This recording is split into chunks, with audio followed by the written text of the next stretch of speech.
नमस्कार, स्वागत है आपका खबरों का पंचनामा में। मैं हूं आपके साथ खुशबू। हम लेकर आए हैं देश और दुनिया की 5 बड़ी खबरें, जिस पर चर्चा के लिए हमारे साथ स्टूडियो में मौजूद हैं कैपिटल टीवी के editor in chief doctor Manish Kumar. Doctor साहब, बहुत बहुत स्वागत है आपका। धन्यवाद। सबसे पहले नजर डालते हैं हेडलाइंस पर।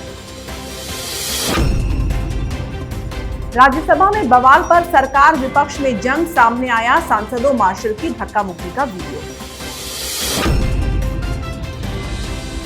विपक्ष के पैदल मार्च पर बीजेपी का पलटवार, कहा इन्होंने संसद को सड़क बना दिया। आज 42 करोड़ से ज्यादा जनधन बैंक खाते, इनमें से 55% महिलाओं के पास। आत्मनिर्भर नारी शक्ति से संवाद कार्यक्रम में बोले प्रधानमंत्री मोदी।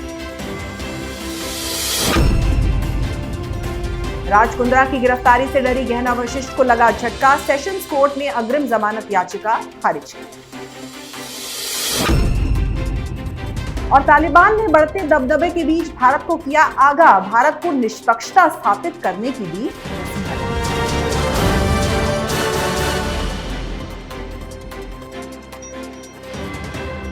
रुक करते हैं पहली खबर का। संसद का मॉनसून सत्र पूरी तरह से हंगामे में धुल गया। बुधवार को सत्र खत्म हो गया, लेकिन मॉनसून सत्र के आखिरी दिन राज्यसभा में जो कुछ हुआ उसको लेकर सरकार और विपक्ष में जंग छिड़ गई है। विपक्ष का आरोप है कि बाहर से मार्शल बुलाकर विपक्षी सांसदों के साथ बदसलूकी की गई है। इस बीच अब राज्यसभा की वो फुटेज सामने आई है जिसको लेकर ये हंगामा हुआ। वीडियो में देखा जा सकता है कि विपक्ष के सांसद राज्यसभा के वेल में आकर प्रदर्शन कर रहे थे। इस दौरान बड़ी संख्या में मार्शल सांसदों को रोकने का प्रयास करने में जुटे थे। वीडियो फुटेज में देखा गया कि सांसदों और मार्शल के बीच लगातार धक्का मुक्की हुई। इस दौरान कुछ सांसद मेज पर भी चढ़ते दिखाई दिए, तो कुछ महिला सांसदों और लेडी मार्शल के बीच भी धक्का मुक्की हुई। डॉक्टर साहब, संसद तो जैसे कुश्ती का अखाड़ा ही बन गया है। देखिए, इन लोगों ने पहले से प्लान कर रखा था कि ये जो मानसून सत्र है इसको चलने नहीं देना है, कोई काम नहीं होने देना है। लेकिन आज जो राहुल गांधी और समस्त विपक्ष जो बातें कह रहा है, ये तो शर्मनाक से भी गया गुजरा बयान है। जो लोग और वो पत्रकार, मुझे तो समझ भी नहीं आ रहा टेलीविजन चैनल के पत्रकार क्या कर रहे हैं। निष्पक्ष होने का मतलब क्या होता है कि आप कोई सत्य को आप छिपा देंगे, बताएंगे नहीं। राहुल गांधी बोल रहे हैं कि भाई आरएसएस के लोग घुस गए, आउटसाइडर लोग आ गए और उनको नीली कपड़े पहना करके उससे जो है मारपीट करवाई गई, सांसदों के ऊपर हमला किया गया, उनकी पिटाई की गई। अब इस पर तो जांच होनी चाहिए। जांच इसलिए होनी चाहिए क्योंकि देश की जनता को मालूम होना चाहिए कि ये विपक्ष, हिंदुस्तान का ये जो फूका हुआ कारतूस, इस किस्म के जो लीडर्स हैं, ये जनता में अपना विश्वास तो जीत नहीं सकते। ये अफवाह और झूठ की राजनीति करते हैं। पहले आप एक बात को क्लैरिटी से समझ लीजिए, संसद के अंदर घुसना ये कोई बच्चों का खेल नहीं है। जिस तरह का वहां का सिक्योरिटी सिस्टम है, पहले तो एक सांसद के साथ 3-4 असिस्टेंट भी जाते थे, अब तो सिर्फ एक जाते हैं। पास बनाया जाता है, बकायदा स्कैनिंग होती है, हर जगह चप्पे चप्पे पे वीडियो कैमराज लगे हुए हैं। अब राहुल गांधी को संसद के पिछवाड़े में से कोई सीक्रेट रास्ता मालूम हो, जो सीधे जो 10 जनपद खुलता हो, तो वो बताना चाहिए इनको। आप इस तरह की बातें देश के लोगों को गुमराह करने के लिए कर देंगे आप। ये बहुत ही शर्मनाक बात है कि आप इस तरह के बयान को देकर लोगों को गुमराह करते हैं। हकीकत क्या है? हकीकत जो आपने बताया, सांसदों की पिटाई हो गई। वीडियो आया तो मालूम चल रहा है कि भाई महिला जो मार्शल है, जिन्होंने रिटन कंप्लेंट दिया है, जो घायल हो गई, उनकी बात में सच्चाई है। अब जल्द से जल्द डिप्टी चेयरमैन को, सरकार को, राष्ट्रपति को, ये सारे ये जो उपद्रव करने वाले जो उपद्रवी सांसद हैं, इन लोगों के खिलाफ कड़ी से कड़ी कार्रवाई करनी चाहिए। जी, अब रुक करते हैं दूसरी खबर का। राज्यसभा में कल हुए हंगामे को लेकर आज विपक्षी दलों के सांसदों ने संसद से विजय चौक तक पैदल मार्च किया।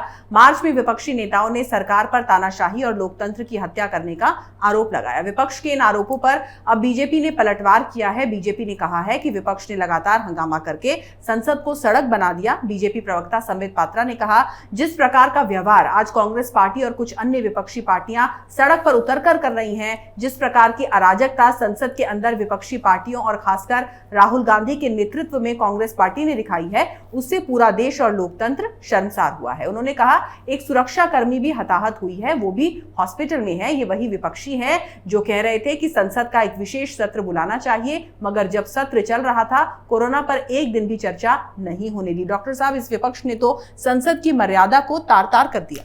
देखिए, वो इसी मूड में ही है।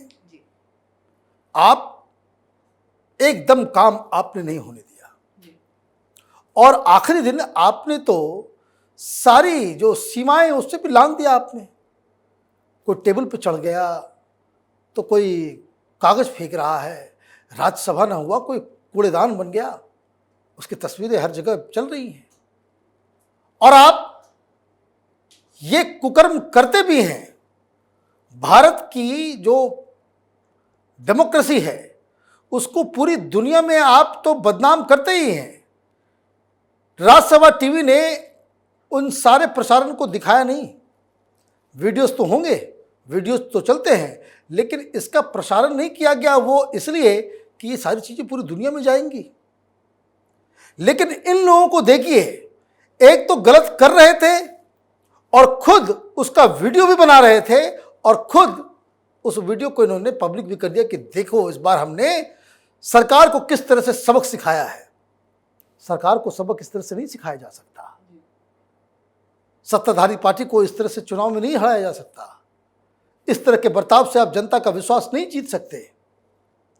और जब इनकी चोरी पकड़ी गई तो उन्होंने एक रैली निकाल दी। वो सब मैनेजमेंट है। ये सारी चीजें जो है वो पार्लियामेंट से विजय चौक कितना 100 मीटर, 100 मीटर भी ठीक से नहीं होगा कि ताकि वो वहां पे मीडिया आ जाएगी। सब जो भाई हम लोगों ने मार्च करे विरोध में, कोई कह रहा है कि भाई ये मार्शल लॉ लग गया। भाई मार्शल लॉ का मतलब मालूम है इन लोगों को? ये पार्लियामेंट मार्शल लॉ लगा हुआ होता तो संसद के अंदर टेबल पर चढ़ करके चेयर की तरफ किताब नहीं फेंक सकता था कोई, लेकिन ये लोग कर रहे हैं। तो डेमोक्रेसी और सरकार की जो अपनी नीति है, उनका अपना राजनीति है, उस वजह से विपक्ष बिल्कुल ही एक इर्रिस्पॉन्सिबल विपक्ष की तरह बर्ताव कर रहा है और सरकार, स्पीकर, चेयरमैन, कोर्ट, ये लोग भी ये जो डेमोक्रेसी का जो डिकीइंग प्रोसेस है हिंदुस्तान के अंदर में, उसका ये तमाशाबीन बने हुए हैं। क्योंकि इस तरीके से तो कल कोई सांसद घुस करके चाकू चलाना चालू कर देगा, वो कुछ भी हो सकता है वहाँ पे। तो ये बहुत ही शर्मनाक खबर है और विपक्ष इसमें पूरी दुनिया के सामने जो है वो जो कह सकते हैं कि बेनकाब हो गया है। जी, अब रुक करते हैं तीसरी खबर का। प्रधानमंत्री नरेंद्र मोदी ने आज आत्मनिर्भर नारी शक्ति से संवाद कार्यक्रम में हिस्सा लिया। इस दौरान उन्होंने दीनदयाल अंत्योदय योजना, राष्ट्रीय ग्रामीण आजीविका मिशन से जुड़े महिला स्वयं सहायता समूहों की महिला सदस्यों से बातचीत की। पीएम मोदी ने कहा, कोरोना में जिस प्रकार से हमारी बहनों ने स्वयं सहायता समूहों के माध्यम से देशवासियों की सेवा की, वो अभूतपूर्व है, अनोखा है। मास्क और सैनिटाइजर बनाने हो, जरूरतमंदों तक खाना पहुंचाना हो, जागरूकता का काम हो, हर प्रकार से आपकी सखी समूहों का योगदान अतुलनीय रहा है। उन्होंने कहा, आज 42 करोड़ से ज्यादा जनधन बैंक खाते हैं, जिनमें से 55% महिलाओं के पास हैं। इन खातों में हजारों करोड़ हैं। हमने ना सिर्फ बैंक खाते खोले बल्कि कर्ज भी आसान किया। पीएम मोदी ने कहा कि जब हमारी सरकार आई तो हमने देखा कि देश की करोड़ों बहनें ऐसी थी जिनके पास बैंक अकाउंट तक नहीं था, जो बैंकिंग सिस्टम से कोसों दूर थी। इसलिए हमने सबसे पहले जनधन खाते खोलने का बहुत बड़ा अभियान शुरू किया। डॉक्टर साहब, कितनी बड़ी उपलब्धि है ये हमारे देश के लिए। दो चीजें इसमें, एक तो 42 करोड़ जनधन अकाउंट है। इसका मतलब आप समझिए कि हिंदुस्तान में ऑलमोस्ट सारे एडल्ट्स के पास, हर परिवार के पास एक बैंक अकाउंट है, इसमें तो कोई डाउट नहीं है। लेकिन जो आज बात प्रधानमंत्री कह गए वो इससे भी कहीं अच्छी और सुखद खबर है। वो ये कि इन जनधन अकाउंट में पुरुषों से 10% ज्यादा, आप ये समझिए 55% जो आपका अकाउंट है वो महिलाओं के नाम है, 45% जो है वो मेल्स के पास है। तो इसका मतलब क्या हुआ? इसका मतलब ये हुआ कि इस पूरे प्रकल्प से महिलाओं के इकोनॉमिक एम्पावरमेंट का इतना बड़ा काम, जिसको आप कह सकते हैं कि बिना किसी बवाल के, बिना किसी शोर के, बिना किसी प्रचार के हो गया। और मैं आपको बता दूं कि कोई भी सोशोलॉजिस्ट दुनिया का, अगर उसके आंख पे ये सेक्युलरिज्म की पट्टी अगर बंधी हुई नहीं है, अगर आंख से वो अंधा नहीं है, तो वो यही कहेगा कि ये जो बात आज सामने आई है कि इतने करोड़ महिलाओं के बैंक अकाउंट हैं अपने, वो अपने से पैसे निकाल सकती हैं, उनके पास वो पैसा पहुंचता है, और सरकार क्या कर रही है? जो तमाम योजनाएं हैं उसके जो पैसे जा रहे हैं, कहां जा रहे हैं? सीधे बैंक अकाउंट में। तो आपने न सिर्फ महिलाओं को भी, ग्रामीण महिलाओं को न सिर्फ बैंक अकाउंट खोले, उसमें पैसे भी डाले, ये हक भी दिया कि वो कैसे अपने हिसाब से निकाल सकती है, जमा कर सकती है। इस एक योजना के तहत जो काम हुआ है, अगर वर्ल्ड हिस्ट्री आप निकालेंगे, दुनिया के किसी भी डेवलपमेंट के किसी भी इंडेक्स को अगर खंगालेंगे, महिलाओं का इस तरह से इकोनॉमिक एम्पावरमेंट करने में 100 साल लगते हैं। ये एक पॉलिसी की वजह से हो गया है, और इसलिए ये खबर आज के लिए सबसे अहम खबर है। जी, अब बात करते हैं चौथी खबर की। अश्लील फिल्म रैकेट में राज कुंद्रा की मुश्किलें लगातार बढ़ती जा रही हैं। कुंद्रा इन दिनों जेल की हवा खा रहे हैं। राज कुंद्रा से भी पहले जिसका नाम इस मामले में सबसे पहले आया था वो है एक्ट्रेस गहना वशिष्ठ। गहना को इस मामले में जेल तक में रहना पड़ा था। अब गहना को एक बार फिर से इस मामले के बढ़ने पर गिरफ्तारी का डर लग रहा है। यही कारण है कि एक्ट्रेस ने जमानत के लिए गुहार लगाई है। आपको बता दें कि हाल ही में गहना वशिष्ठ ने एक सेशंस कोर्ट में अग्रिम जमानत की गुहार लगाई थी, लेकिन गहना को कोर्ट से झटका लगा है। कोर्ट ने इस मामले में गहना वशिष्ठ को अग्रिम जमानत देने से इनकार कर दिया है। दरअसल हाल ही में गहना ने उसके खिलाफ दर्ज हुई दूसरी एफआईआर में गिरफ्तारी के डर से अग्रिम जमानत की अर्जी दायर की थी। ऐसे में अब साफ हो गया है कि गहना की इस मामले में गिरफ्तारी हो सकती है। डॉक्टर साहब, अब गहना वशिष्ठ का क्या होगा? देखिए, ये लोग एक ऐसे कुचक्कर को चला रहे थे जिसके साथ देश नहीं है, जनता नहीं है। कानूनी पहलू के मुताबिक इनके पास कई सारे लूप होल जो इसको एक्सप्लॉइट कर सकते हैं, लेकिन रियायत कोई नहीं देगा। यह काम ही ऐसा हुआ है कि जिसमें कोई भी इनके साथ खड़ा नहीं हो सकता। क्यों?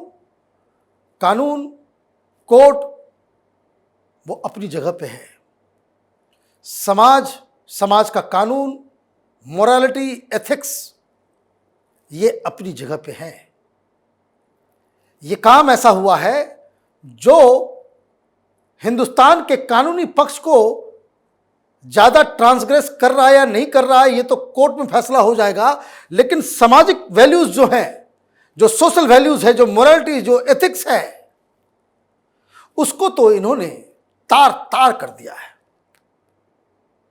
तो जज साहब जब इस तरह के केसेस को, अभी देखिए बहुत जगह लोग मिलते हैं, बहुत सारे शिल्पा शेट्टी के साथ जो खड़े जो लोग हैं वो कहते हैं, इनके वकील भी कहते हैं हाई कोर्ट के अंदर कि राज कुंद्रा का नाम के खिलाफ तो कोई चार्जशीट नहीं है, एफआईआर में नाम नहीं है, लेकिन फिर भी आप इसे क्यों जेल के अंदर रखे हुए? दलील के तौर पर तो उनकी बात सही है, लेकिन काम ऐसा है ये जो इसमें कोई भी शख्स आपके साथ रियायत कर ही नहीं सकता, ये हो ही नहीं सकता। और इसलिए इस रैकेट में जितने लोगों के नाम आएंगे, सबके ऊपर गिरफ्तारी की जो तलवार जो है वो लटक रही है, और ये गिरफ्तारी की तलवार लटकी रहनी चाहिए। इन लोगों को गिरफ्तार तो होना ही होना चाहिए।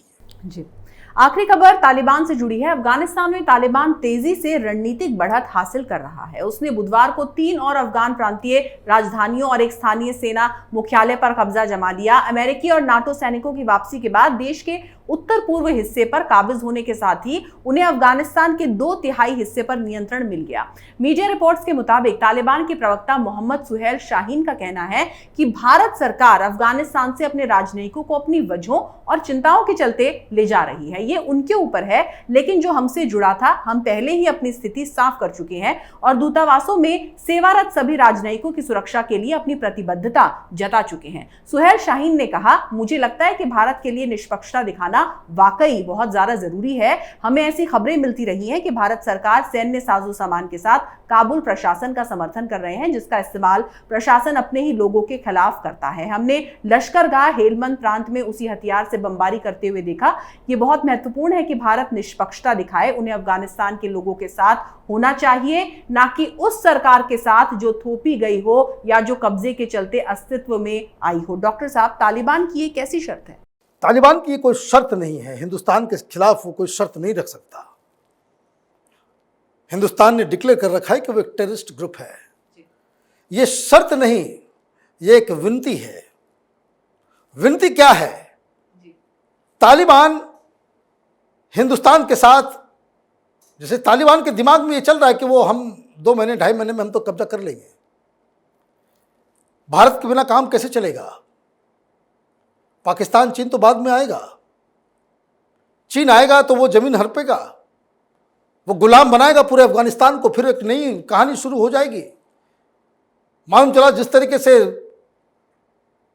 पिछले शताब्दी में सबसे पहले ये लोग अंग्रेजों से लड़ते रहे, अफगानिस्तान हमेशा वर्ल्ड पावर्स के साथ जो है वो लड़ता रहा है। जब ब्रिटिश साम्राज्य हुआ करता था तो ब्रिटिश से ही लड़ रहे थे। फिर उसके बाद सेकेंड वर्ल्ड वॉर के बाद ये यूएसएसआर से लड़ता रहा, फिर अमेरिका से लड़ता रहा। अब अपनी ही गलतियों की वजह से चीन घुसेगा तो मालूम चलेगा कि आगे आने वाले 10 सालों में फिर वो चीन से भी लड़ता रहेगा। लेकिन हिंदुस्तान के साथ हिंदुस्तान की जनता और अफगानिस्तान की जनता और हिंदुस्तान के साथ एक कनेक्शन है। पिछली बार जब ये सत्ता में थे वहाँ पे तो भारत से बहुत रसद, बहुत सारे मदद, बहुत सारी चीज़ें जाती थी। पाकिस्तान के साथ रिश्ता रख करके अफगानिस्तान, एक तो लोग उसको सही नहीं मानते, जो नेता पाकिस्तान परस्ती करता है वो वहाँ डिलेजिटिमाइज हो जाता है, और पाकिस्तान तो वैसे ही भिखमंगा है। तो ये जो अर्जी है, ये जो गुहार लगाई जा रही है सरकार से, वो ये कि आप जो अफगानिस्तान की जो सरकार है उसको मदद करना बंद करें। ये एक ओपन सीक्रेट है कि हिंदुस्तान की सरकार अफगानिस्तान में भी जो फिलहाल सरकार है उसकी मदद कर रही है। तो तालिबान की तरफ से यही कहा जा रहा है कि आप निष्पक्ष रहें, आप उनकी मदद ना करें हमारे खिलाफ। वो इसलिए क्योंकि तालिबान भारत के साथ एक अच्छा रिश्ता रखने की ये चाहत है, उसकी गुजारिश है। अब हिंदुस्तान इसका क्या रिस्पांस देता है, वैसे रिस्पांस देने की कोई ज़रूरत है नहीं, क्योंकि हिंदुस्तान ने पहले ही बता दिया है कि वो तालिबान को एक टेररिस्ट ग्रुप मानते हैं, और इसलिए उनके साथ उनकी बातों के ऊपर रिस्पांस करना सरकार के लिए भी ठीक नहीं है। लेकिन ये समस्या जो आपने खबर में पहले बताई कि 2/3 इलाके पे धीरे धीरे अब तालिबान का कब्जा होना शुरू हो गया है, तो दुनिया अगर इसी तरीके से चुप बैठी रहेगी तो 2-2.5 महीने में तालिबान का पूरा कैप्चर जो है वो संपूर्ण हो जाएगा अफगानिस्तान के ऊपर। और ये एक ऐसा जो कह सकते हैं कि वो हेवन बन जाएगा टेररिस्टों के लिए, कि जहाँ उनकी ट्रेनिंग से लेकर के सारा कुछ वो बिना बेरोक ठोक वहाँ पे होता रहेगा। तो ये एक डेंजरस डेवलपमेंट है दुनिया के लिए। दुनिया को सामने आकर के कुछ अफगानिस्तान के लोगों को बचाने की जिम्मेदारी उठानी चाहिए। जी डॉक्टर साहब, बहुत बहुत धन्यवाद इस तमाम जानकारी के लिए। धन्यवाद। तो खबरों का पंचनामा में आज के लिए बस इतना ही। देश विदेश की तमाम खबरों के लिए और उनके एनालिसिस के लिए आप देखते रहिए कैपिटल टीवी। हमें लाइक कीजिए, शेयर कीजिए और कैपिटल टीवी को सब्सक्राइब कीजिए। नमस्कार।